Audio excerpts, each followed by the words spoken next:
শাসক দল, তাহলে আমরা এখনই এখানটায় পথ অবরোধে বসে যাব। আপনারা কেউ প্ররোচনার ভাবে পা দেবেন না।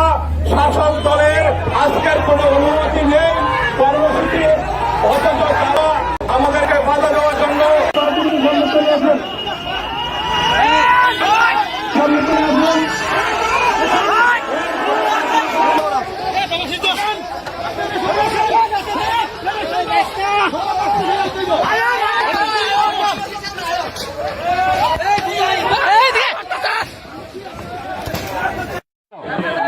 যেটা হচ্ছে দিকে আমার দিকে তাকান, আপনার দিকে তাকান।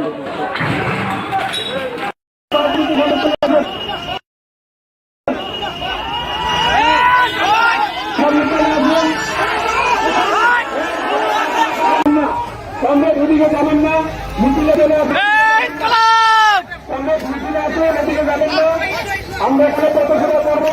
আপনারা এদিকে চলে আসুন, মিছিলে এদিকে যাবেন না, সবাই সামনে চলে আসুন।